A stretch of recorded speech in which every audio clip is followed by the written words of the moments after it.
Welcome to the 1 Minute Apologist. 1 Minute Apologist. Apologetics seeks to give credible answers to curious questions, to give a defense.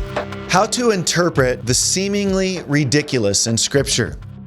The new atheists love pointing out the passages in the Scripture whereby it just reads utterly absurd and bizarre.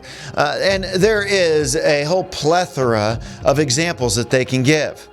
But what we need to get at as Christians is, first of all, we don't want to impose, a 21st century understanding on an ancient day milieu. So we got to get at what's going on. What's the author's intended purpose? What was God trying to teach? So our hermeneutical principles are important as it comes to relating different genres like poetic or gospel or historical or prophetic or epistolary.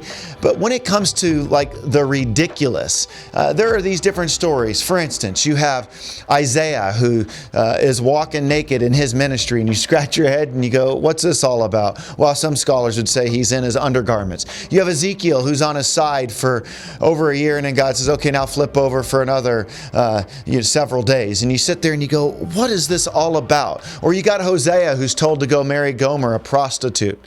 Well, you have to step back and ask, what is going on?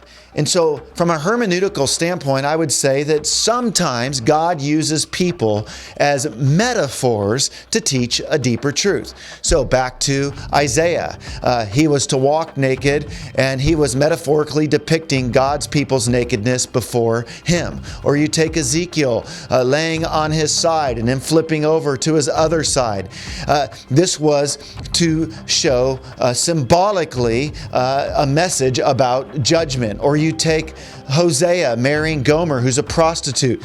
This was metaphorically to show that God, too, loves his people who have prostituted as they have turned to other gods. And God is the unconditional lover of Israel who continues to pursue Israel. And so Hosea paints that picture of God's love for his people. So there's a picture that's going on. There's a metaphor that's being depicted.